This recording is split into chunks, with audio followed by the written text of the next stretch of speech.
No almoço de domingo da família, me chamaram de inútil e incompetente, mas tudo mudou quando minha irmã precisou da minha assinatura. Olá, seja bem-vindo ao canal Histórias Surpreendentes. Curta e se inscreva nesse canal, aproveite e ative as notificações. Comente aqui de qual cidade você está assistindo, vou adorar saber e deixar um coração no seu comentário. O cheiro de comida caseira sempre me transportava para lembranças que, por muito tempo, eu quis guardar com carinho. Arroz soltinho, feijão fresquinho, carne assada, farofa crocante e risadas misturadas com sons de talheres.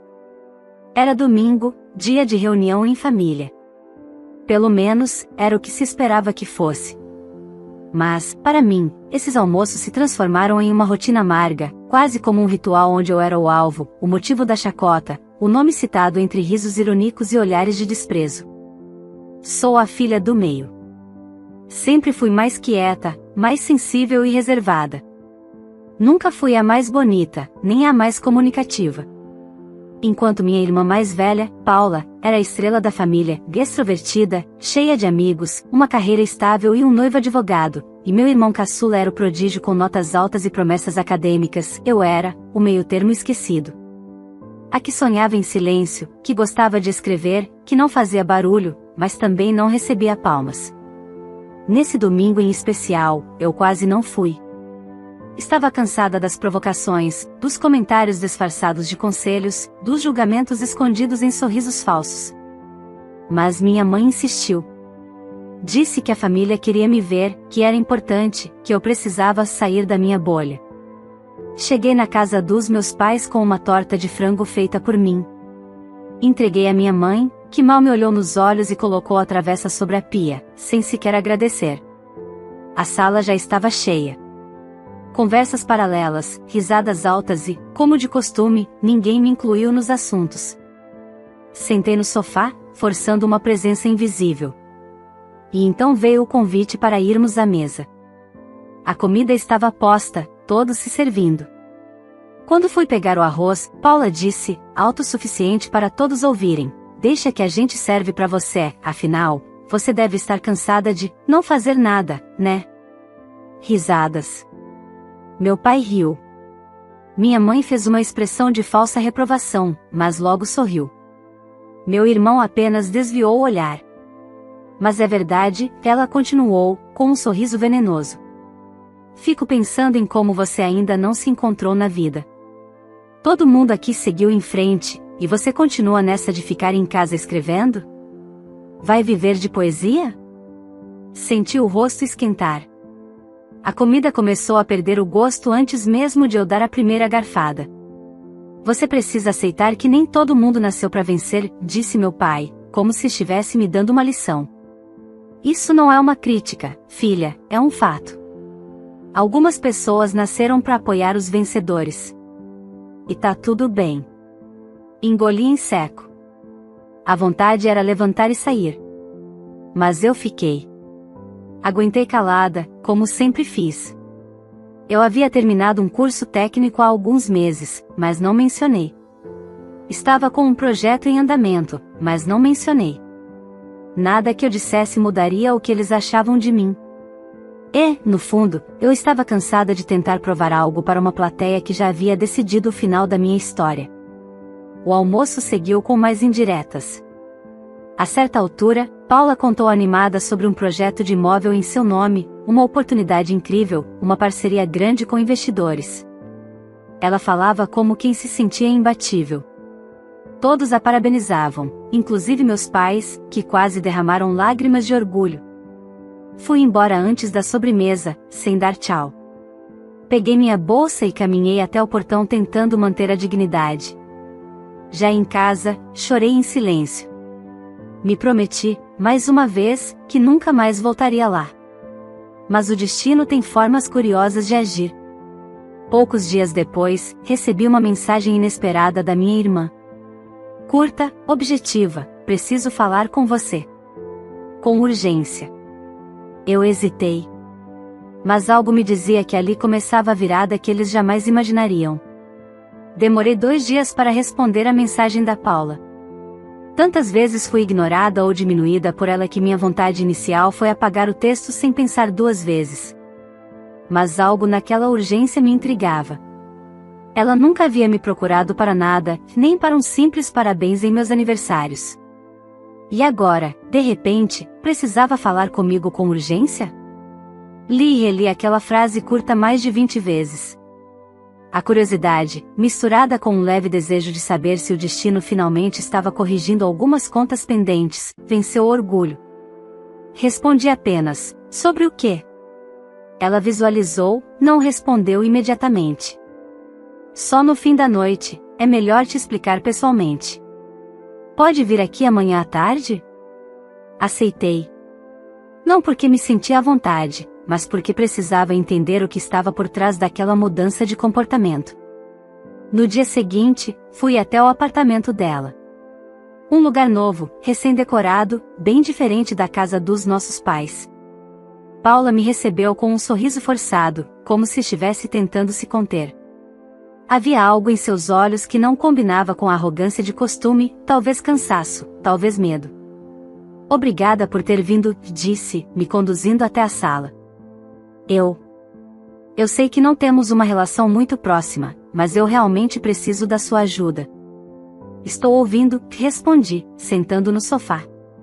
Ela respirou fundo e começou a explicar. Estava envolvida em uma negociação de compra de um imóvel através de um programa de incentivo para jovens empreendedores, mas havia um entrave burocrático. O terreno onde o projeto seria construído havia sido herdado da nossa avó, e parte dele estava no nome de vários membros da família, inclusive no seu. E eu preciso da sua assinatura, disse, direta. É só um documento autorizando a transferência para o meu nome. É uma formalidade. Formalidade. A palavra soou como um eco cínico. Depois de anos me tratando como peso morto, agora eu era uma peça essencial no quebra-cabeça dela. Sorri com os lábios, mas não com os olhos. E por que está no meu nome? Perguntei, fingindo inocência. A avó registrou assim, na época. Acho que ela queria que todos tivessem algo. Não sei. Ninguém imaginava que isso atrapalharia no futuro. Fiquei em silêncio por um instante. Por dentro, minha mente fervia. Era a primeira vez em muitos anos que eu me sentia em posição de escolha. Não por vingança, mas por justiça. Era a primeira vez que minha opinião tinha valor, não por quem eu era, mas por algo que eu possuía. Posso pensar um pouco? Perguntei, mantendo a calma. Paula pareceu surpresa, mas concordou. Claro, só não demore muito. Os investidores estão pressionando. Naquela noite, minha cabeça não parou. Voltei a lembrar do último domingo, das palavras afiadas, das risadas, do rosto do meu pai dizendo que eu nasci para apoiar os outros. E agora eu era a peça que sustentava os planos da filha vitoriosa. Mas havia mais. Abri uma caixa antiga com papéis da minha avó, onde guardei algumas coisas importantes depois do falecimento dela. E lá estava, uma carta. Manuscrita, com a letra trêmula dela. Era para mim. Minha querida neta, se você está lendo isso, é porque decidiu cuidar das suas raízes. Eu sei que muitas vezes você se sente deslocada nesta família, mas você tem um coração diferente. E é por isso que deixei uma parte da terra no seu nome. Porque acredito que, no futuro, você fará algo que ninguém mais conseguiria. Que Deus te dê sabedoria para saber o que fazer com isso. Meus olhos se encheram de lágrimas. Pela primeira vez, me senti reconhecida por alguém da família. E vinda da minha avó, aquela que me ensinou a bordar, a cuidar das plantas e me ouvia em silêncio quando ninguém mais prestava atenção, aquilo era tudo. No dia seguinte, enviei uma mensagem para Paula: podemos conversar de novo? Tenho algumas perguntas antes de decidir. A partir dali, eu sabia que não era mais a irmã calada, invisível ou fraca. Eu tinha poder. E, mais que isso, tinha memória. E minha memória não esquece facilmente. Na tarde seguinte, Paula me recebeu com menos paciência. A afobação começava a transparecer na maneira como mexia nas unhas, cruzava e descruzava as pernas, e desviava os olhos. Então? Você trouxe o papel assinado? Perguntou, sem rodeios. Sentei com calma no sofá da mesma sala impecavelmente decorada, respirei fundo e olhei bem nos olhos dela. Antes de assinar qualquer coisa, eu preciso entender melhor o que está em jogo, disse, com firmeza. Por que esse terreno é tão importante? O que exatamente você está tentando construir ali? Ela engoliu seco. Esperava obediência, submissão, talvez até um gesto de gratidão por finalmente estar sendo incluída em alguma decisão da família. Mas não esperava postura. Nem voz firme. É um projeto imobiliário com investidores estrangeiros. Eles vão construir um conjunto de residências e um pequeno centro comercial. O valor que vou receber é altíssimo. Mas se você não assinar, tudo trava. E por que exatamente eu devo te ajudar, Paula? Ela arqueou a sobrancelha, como se não entendesse a pergunta. Ou como se achasse absurda. Mas não respondi imediatamente. Queria ver até onde iria o orgulho dela. Porque somos irmãs, ela respondeu por fim, quase num sussurro. Apesar de tudo. Apesar de tudo. Essa frase grudou em minha mente como um espinho. Ela sabia. Ela sabia que houve um tudo. Um histórico inteiro de zombarias, desprezo e exclusão. E agora vinha me pedir ajuda em cima do abismo que ela mesma cavou? Você se lembra do que aconteceu no almoço de domingo? Perguntei. Lembra das palavras que disse? Lembra de rir quando o papai disse que eu era a vergonha da família? Ela desviou o olhar. Seu silêncio era mais alto do que qualquer desculpa que pudesse oferecer. Não vim aqui para brigar, continuei. Mas também não vou fingir que nada aconteceu. Quero saber o que mais tem por trás dessa pressa. E, acima de tudo, quero conversar com calma. Com verdade. Paula bufou, frustrada. Olha, você quer o quê? Dinheiro. Um pedaço maior da venda? Se é isso, é só dizer. A gente negocia. Mas por favor, não atrasa mais isso. Negociar. A palavra me soou amarga. Eu não queria dinheiro. Queria respeito. Queria ser ouvida sem precisar me tornar indispensável. Mas agora que o jogo virou, eu tinha a chance de mostrar quem eu realmente era, e ela, de se ver diante do espelho que sempre evitou. Eu não quero dinheiro, Paula. Eu quero dignidade. Quero que você reconheça o que fez. Quero que vocês reconheçam. Ela ficou em silêncio. Pela primeira vez, suas mãos tremiam. Começou, mas a voz falhou. Eu não sabia que te machucávamos tanto. Olhei firme. Vocês sabiam. Só não se importavam. O silêncio preencheu a sala como uma onda pesada. Antes de sair, deixei claro, pense no que está em jogo. Não apenas na papelada, mas nas escolhas. E me procure quando estiver pronta para ter uma conversa de verdade. 2 dias depois, recebi uma ligação. Era minha mãe. A primeira em mais de um ano. Oi, filha. Precisamos conversar. Não houve um como você está ou senti sua falta. Apenas a frieza habitual, travestida de obrigação. Mas algo me dizia que Paula havia corrido para ela, talvez até para meu pai, numa tentativa de me dobrar emocionalmente. Fui até a casa dos meus pais. Era como entrar em um lugar onde tudo permanecia igual, menos eu. Na sala, estavam todos, minha mãe, meu pai, Paula e até meu cunhado. Me olharam como se eu fosse um problema a ser resolvido. Queremos te pedir desculpas, começou meu pai, sem emoção. Sabemos que passamos do ponto algumas vezes, mas o momento agora é outro. Completou minha mãe. Sua irmã precisa de você. E você é sangue dela. Sangue. Usavam um laço sanguíneo agora que lhes convinha. Mas onde estava esse laço nos anos em que fui tratada como o resto? Fiquei de pé diante deles. Pela primeira vez, me sentia mais alta do que todos na sala. Eu não quero desculpas sem arrependimento. Eu quero que olhem para mim e me enxerguem de verdade. Porque só então vou considerar qualquer assinatura. e saí, deixando os quatro sentados em silêncio. Sabia que aquela era a primeira vez em muito tempo que me escutavam. Não porque quisessem, mas porque precisavam. E ainda não tinham ideia do que eu estava disposta a fazer. Depois daquela reunião, os dias seguintes foram um misto de telefonemas insistentes, mensagens cheias de por favor e tentativas desajeitadas de aproximação. Era como se, de repente, eu tivesse me tornado uma peça-chave de um jogo que, até pouco tempo atrás, diziam que eu nem deveria estar jogando. Paula me mandava mensagens quase todos os dias. Algumas com tom autoritário, outras com um falso carinho. Típico dela, jogava com todas as cartas que tivesse, menos com a sinceridade. Na tarde de quarta-feira, aceitei me encontrar com ela novamente. Escolhi um café pequeno, fora dos circuitos da elite da cidade, um lugar simples, mas com a paz que eu precisava para pensar com clareza. Ela chegou com um salto alto caro, mas com os ombros tensos e as olheiras visíveis mesmo sob a maquiagem.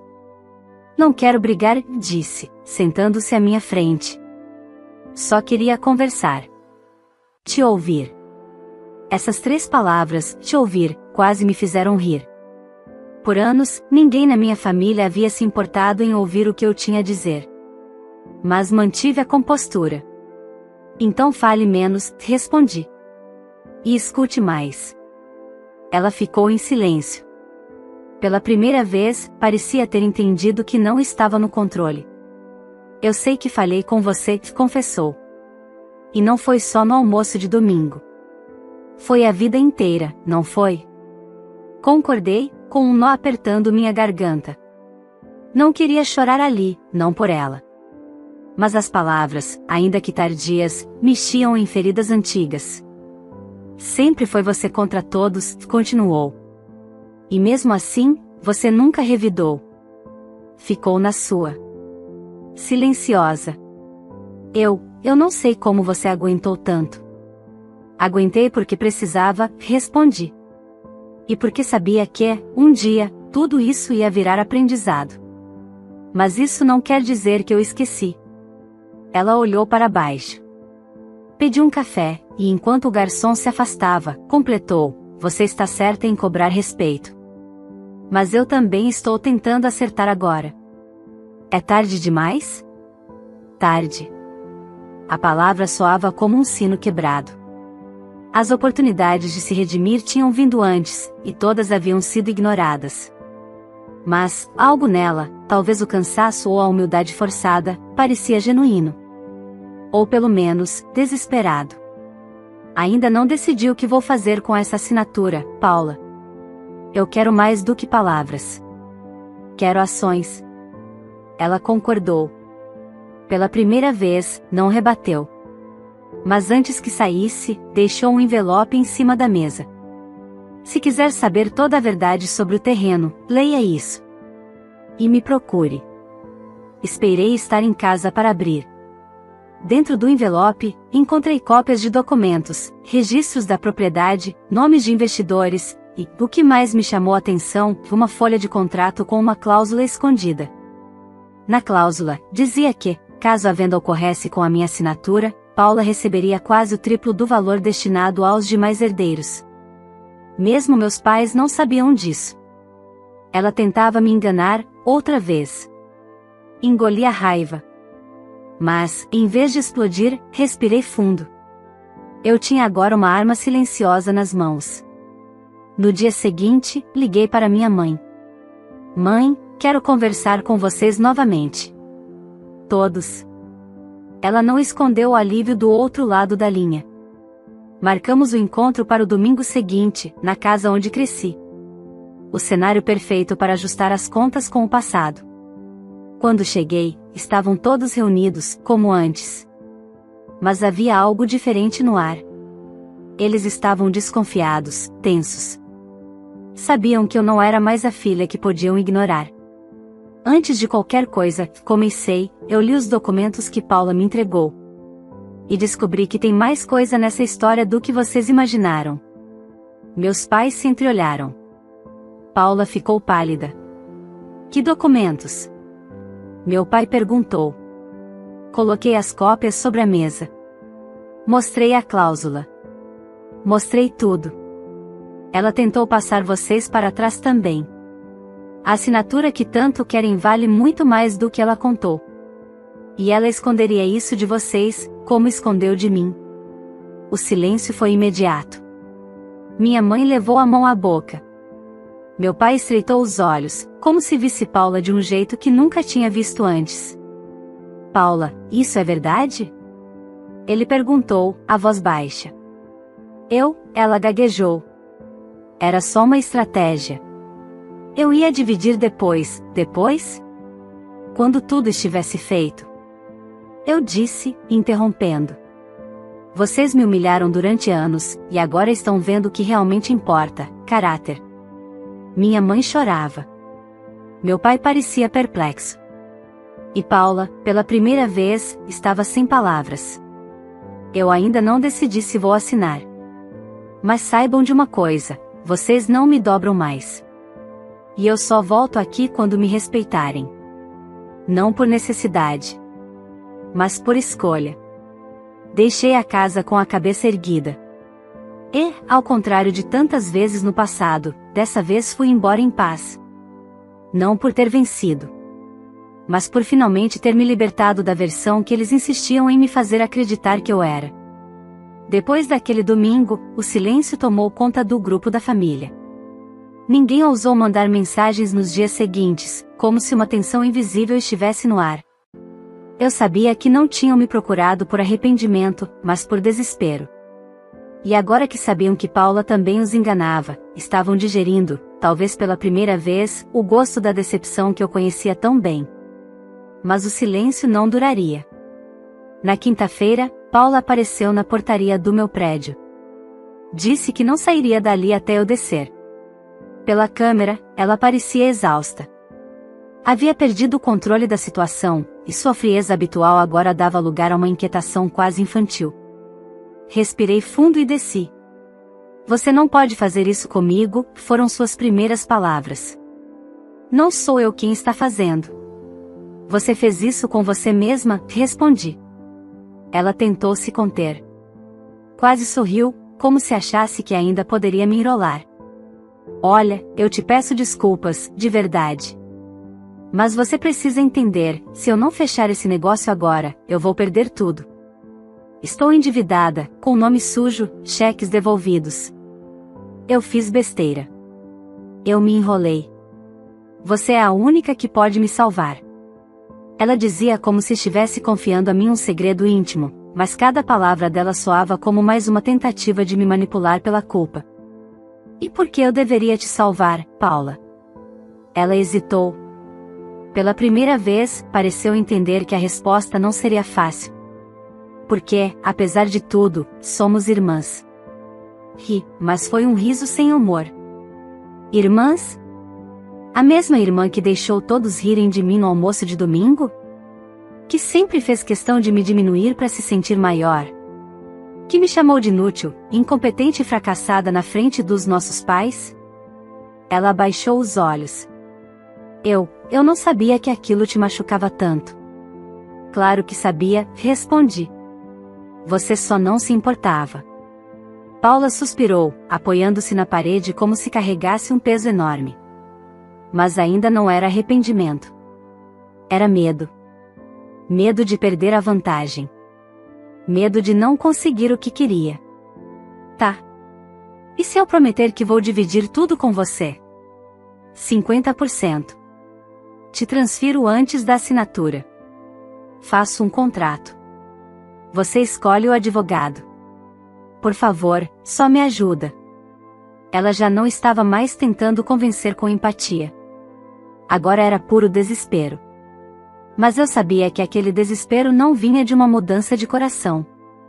Vinha da certeza de que, sem mim, ela perderia tudo. Eu a encarei, com firmeza. Paula, você só está me oferecendo isso porque não tem escolha. Se tivesse, estaria me chutando como sempre. E é por isso que, dessa vez, quem vai escolher sou eu. Deixei-a ali, encostada na parede, com os olhos cheios de lágrimas que talvez fossem reais. Mas mesmo que fossem, não bastavam. Naquela noite, recebi uma ligação do advogado da empresa interessada no terreno. Ele foi direto: a senhora Paula disse que você é a última parte faltando no processo. Estamos prontos para fazer a proposta oficial.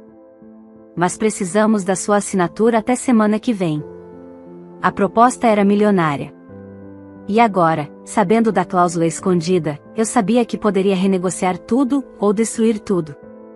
Marquei uma reunião com o advogado. Quando cheguei, levei uma cópia atualizada dos documentos. Pedi que fosse feita uma nova proposta, excluindo Paula da divisão desproporcional, e garantindo igualdade entre os herdeiros, com uma condição: que parte da minha parcela fosse revertida para uma ONG que eu havia conhecido anos atrás, quando estava quebrada e sozinha, e que havia me ajudado. Ele estranhou a proposta, mas aceitou dar andamento. No sábado à noite, meus pais apareceram no meu prédio. Não ligaram antes. Vieram sem aviso. Precisamos conversar, disse meu pai, com um tom diferente. Um misto de vergonha e tentativa de reconciliação. Sentamos na sala. Eles estavam desconfortáveis, como se estivessem em território desconhecido, e estavam. Pela primeira vez, eu era a filha que tinha algo que eles queriam. Mas mais do que isso, era a filha que eles finalmente estavam vendo como adulta, capaz, forte. Sua irmã está desesperada, disse minha mãe. Está dizendo que você está querendo destruir a vida dela. Não estou destruindo nada, respondi. Só estou me posicionando. Mas será que isso tudo não é vingança? Insistiu meu pai. Será que você não está se deixando levar pela mágoa? Não. Isso se chama justiça. É diferente de vingança. Eu não quero o mal de ninguém. Mas também não vou aceitar ser pisada de novo só para manter uma falsa paz familiar. Eles se calaram. A ficha parecia estar caindo. Finalmente. Antes de irem embora, minha mãe me abraçou. Pela primeira vez em anos, sem frieza. Sem fingimento. Desculpa, filha. A gente errou muito com você. A gente devia ter te protegido, e te respeitado mais. Eu queria dizer tanta coisa. Queria gritar tudo que carreguei calada por anos. Mas me contive. Era tarde para o passado. Mas talvez, ainda houvesse tempo para um futuro mais honesto. Eles saíram. E eu fiquei ali, sozinha, sentindo que o ciclo estava se fechando. Mas ainda faltava a peça final. A assinatura. E o acerto definitivo com Paula. Na manhã da segunda-feira seguinte, recebi uma mensagem de Paula: estarei na sala de reuniões do escritório às 10 horas. Espero que você faça o certo. Nenhum bom dia, nenhum pedido. Apenas a velha arrogância tentando se camuflar de urgência. Eu sorri. Havia passado a noite anterior revisando todos os documentos com o advogado, garantindo que tudo estava exatamente como eu desejava. Levantei, tomei meu café com calma e fui ao escritório com a segurança de quem já tinha vencido, mesmo antes da caneta tocar o papel. Ao entrar na sala, Paula estava sentada à cabeceira da mesa, nervosa, mas tentando manter a postura. Nossos pais estavam lá também, junto ao advogado da empresa interessada no terreno. Todos me olharam ao mesmo tempo, como se eu fosse a última peça do quebra-cabeça. Finalmente, disse Paula, tentando parecer tranquila. Assine logo isso e vamos resolver de uma vez. Antes, eu quero que todos saibam exatamente o que estão assinando, falei, colocando sobre a mesa os papéis revisados. O advogado tossiu, pegou os novos documentos e começou a explicar: houve uma alteração no contrato. A divisão agora é igualitária entre os herdeiros legais, com cláusulas de proteção contra o uso indevido das cotas. E uma parte da venda será destinada a uma instituição de caridade, a pedido da senhora Carolina. O silêncio foi imediato. Paula arregalou os olhos, surpresa. Como assim? Isso não foi o que combinamos. Ela explodiu. Não foi o que você tentou impor, respondi calmamente. Mas você esqueceu que precisa da minha assinatura. E agora, ela só virá com esses termos. Ela levantou da cadeira, vermelha de raiva. isso é golpe. É traição.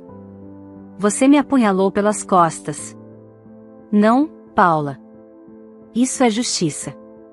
Você passou a vida me diminuindo, manipulando todos ao redor para se beneficiar. Mas agora, não é mais você quem dita as regras. Minha mãe, pálida, desviava o olhar. Meu pai parecia tenso, mas não dizia nada. Sabiam que eu tinha razão. Paula ainda tentou argumentar com o advogado, mas ele apenas reforçou: sem a assinatura da Carolina, o contrato anterior é inválido. Se não houver acordo, a venda não acontece. Ela sentou novamente, derrotada, sem saber o que fazer. Por fim, resmungou: então assina logo essa porcaria e acaba com isso. Eu assino, respondi, tirando a caneta da bolsa, mas com uma condição final. Todos me olharam, atentos. Quero que Paula leia em voz alta a última cláusula do contrato. Essa aqui, apontei para o trecho em que constava a destinação da parte do valor à ONG. Ela hesitou, mas diante de todos, pegou o papel e leu: 5% do valor líquido da venda será destinado à ONG Projeto Esperança, que presta apoio a mulheres em situação de vulnerabilidade, a pedido da herdeira Carolina Souza. Sua voz tremia ao final. Isso mesmo. Mulheres como eu fui um dia, sem apoio, sem amparo, desacreditadas. Mas que, mesmo assim, resistem e vencem. Assinei. Entreguei os papéis. E naquele instante, algo mudou no ar. Não era apenas a finalização de um contrato. Era o fechamento de um ciclo de dor, humilhação e silêncio. Era minha libertação. Paula saiu da sala sem dizer mais nada. Não me olhou. Não se despediu. Talvez no fundo, soubesse que tudo aquilo era consequência de suas próprias escolhas. Meus pais, constrangidos, me abraçaram na saída. Foi um abraço tímido, mas pela primeira vez, sincero. Não pedi desculpas e nem recebi. Não precisava. Eles sabiam. E agora, respeitavam. Naquela noite, sentei no sofá da minha casa e olhei para o teto. Pensei em tudo, nas vezes em que chorei escondida, nas palavras duras que escutei sem responder, nas feridas que me fizeram duvidar de mim mesma. Mas também pensei na mulher que eu havia me tornado. Forte. Resiliente. Justa. Eles me chamaram de inútil, incompetente, um peso para a família. Riram de mim no almoço de domingo, diante de pratos cheios e corações vazios. Mas quando chegou a hora da verdade, foi a minha assinatura que decidiria tudo. E ela decidiu. Por mim. Pela minha dignidade. Pela minha história. E a partir dali, eu sabia, nunca mais me calariam. Nem com palavras. Nem com desprezo. Nem com medo. Porque agora, eu era dona da minha voz, e ela valia muito mais que qualquer herança. Se essa história tocou seu coração, não esqueça de curtir o vídeo, se inscrever no canal e compartilhar com alguém que precisa ouvir essa mensagem de superação. Me conta aí nos comentários, de qual cidade você está assistindo? Quero passar dando coração nos comentários de todos vocês.